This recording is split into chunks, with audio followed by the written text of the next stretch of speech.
Hello everyone, আমি তোমাদের লাবণী। আজ চলে এসেছি একটা ইউনিক রেসিপি নিয়ে। রেসিপিটার নাম কি চলো বলে দিই।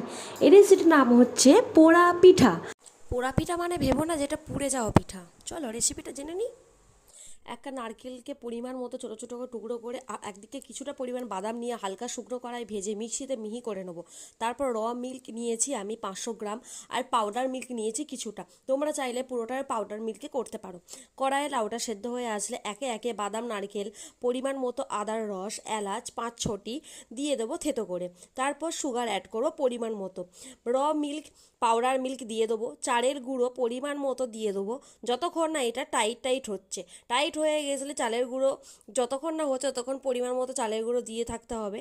তারপর কুকারের মধ্যে অল্প পরিমাণ ঘি ব্রাশ করে পরিমাণ মতো চেপে চেপে দিয়ে কুকারটি অল্প আছে 15 মিনিট লো ফ্লেমে, একদম লো ফ্লেমে 15 মিনিট আমরা বসিয়ে রাখবো। ততক্ষণ না ভাপে আমরা গন্ধ বেরোচ্ছে ততক্ষণ আমরা এটা বন্ধ করবো না। ঠিক 15 মিনিট 20 মিনিট পর আমরা এটা বন্ধ করে রাখবো। তারপর ঠান্ডা হয়ে আসলে কেকের মতো এভাবে বের করে ছুরি করে পিস পিস করে কেটে তারপর খাও পোড়া পিঠে।